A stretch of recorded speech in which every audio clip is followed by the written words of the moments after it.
तमसो मा ज्योतिर्गमय मृत्योर्मामृतं गमय.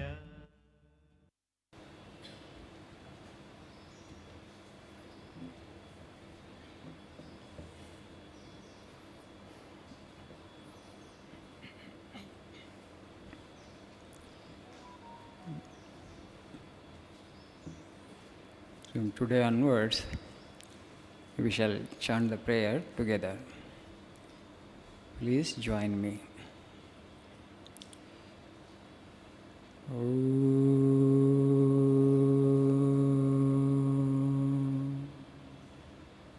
Sahanavatu Sahanau Bhunaktu Sahaviyam Karavavai Tejasvi Navadhitamastu Ma Vidvishavai.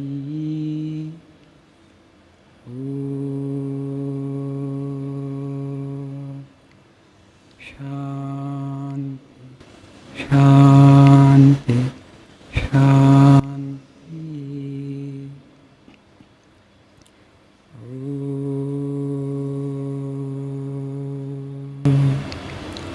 Asato ma sadgamaya tamaso ma jyotirgamaya mrityorma tangamaya.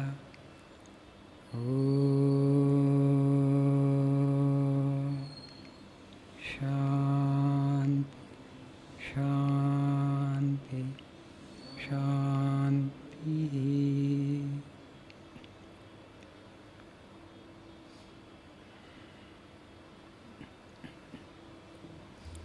Good afternoon, guten Tag.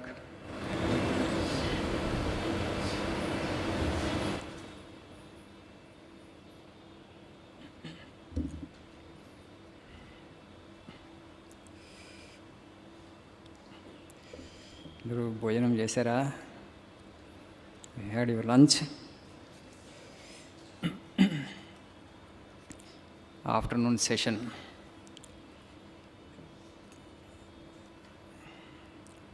Time for a nap, in fact. But you have to focus on teaching. Right, today I have taken up this topic, education, what for? Please see page number 20.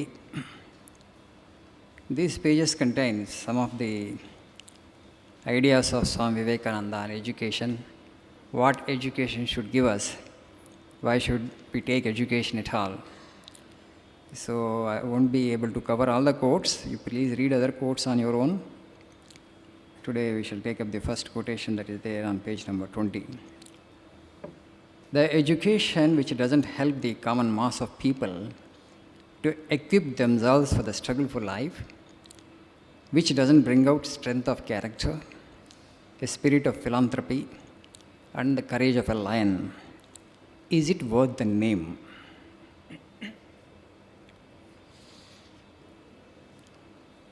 Swamiji is delineating 4 objectives for education, right? We all know education is basically to empower an individual.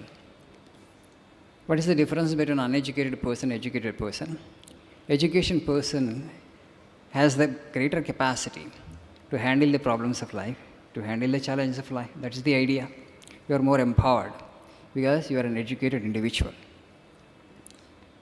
But is the education that we get from our schools and colleges helping us in that direction or not? If it is not helping, why it's not helping? We have to reflect and we have to change the education system accordingly. The first thing that Swamiji is talking about is it should help us to stand our own feet. That means education should help us to get a gainful employment, livelihood, job. We all know today you have the certificate, you have worked nearly 20 years for that. Now you go and knock the doors of some companies seeking job. They say that you don't have enough skill, you're not employable. So the young person has a question in his mind. Why the hell they thought whatever they thought? It's part of the education to me in colleges. Okay? Why did they make me waste my time? That's the problem in our country. Swamiji told in those days, around 128 years back, too much of information we are giving as education. So much of academics and information. He told that actually, let them have the hands-on experience. Put tools in the hands of children, he told. Literally. Put tools in the hands of children. They would not get bored with the school. Today you just look at our schools. Morning they go, not happily, not joyously, right? And evening they come, drained out, no joy in the face. If you have got something new, the child should get some joy out of it. Somehow the children are bored, but they don't have the voice. They can't talk against the teachers. They can't against the parents. It's all compulsion for them. Why the child is so joyless? What are you doing there in the classroom? 8 hours of study, what happens there? Teacher after teacher comes. That's right, monologue. Mostly there is syllabus. They have to complete the syllabus. They are preoccupied with that. They are busy with that. The child is a passive listener. That's right. Social teacher, English teacher, maths teacher, science teacher. As teacher after teacher comes. That kind of rote mode of learning continues for nearly 15 to 20 years. So the child will become terribly bored, obviously. You have not understood the child. The child has so much of energy in him or her. Just see. You give them any task, give them tools, you ask them to do some machinery, you just bring them in front of them. They will be so excited. They will be so enthused to do some work. So much of energy they have, bubbling with energy, but you are not able to channel the energy. You are trying to suppress it. You are cramming the brains with information. So there are, of course, some schools which are making some experiment now. And what they have found is the child has so much of energy. So many tasks they are able to do in a day, 8 hours to 9 hours. Unbelievable. As adults, we won't be able to do it.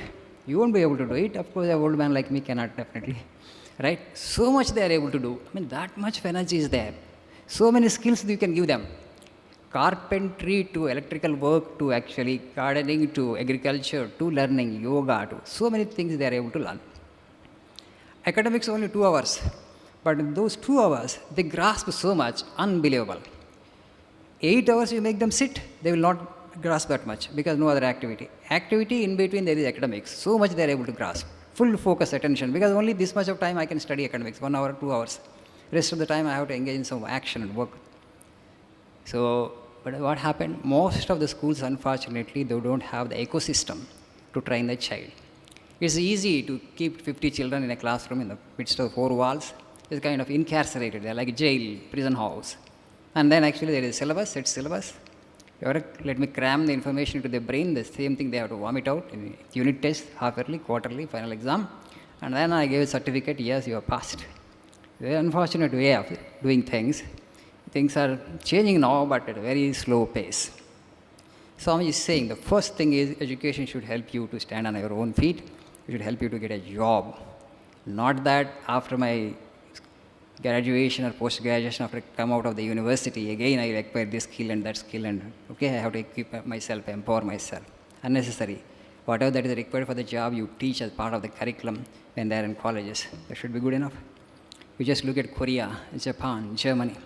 90% of the workforce there, youth are actually skilled.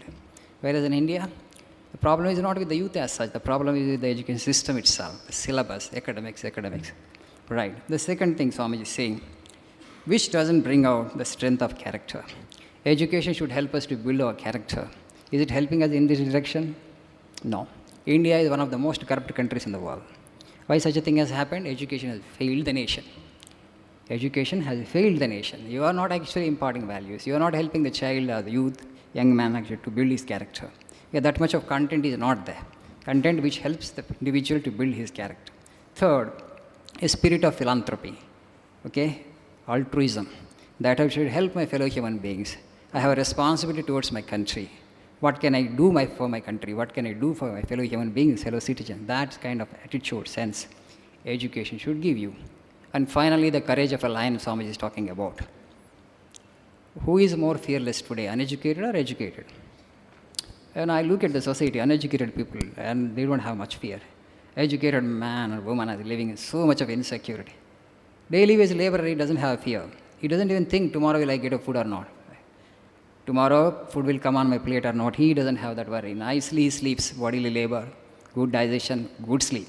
You are educated, so many worries, so much of anxiety, so much thinking about tomorrow, what will happen tomorrow, how I will live, how I will survive. So why education actually is making a creature of fear? Somewhere something has gone wrong. Yeah, this is the thing. We are not given any spiritual knowledge. We don't even know.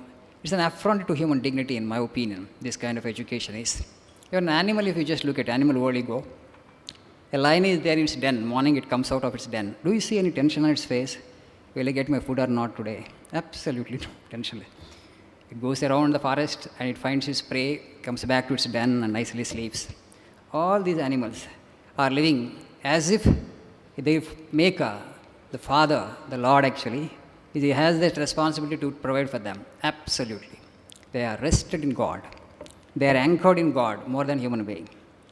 So with this kind of intelligence, we are not able to rest our head at the feet of God. He will take care of us. Basic necessities of life will be provided for every individual.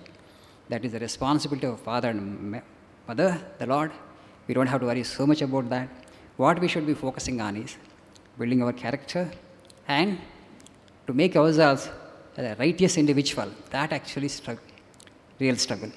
The struggle of a moral man is always with the internal, never with the external, Vivekananda said.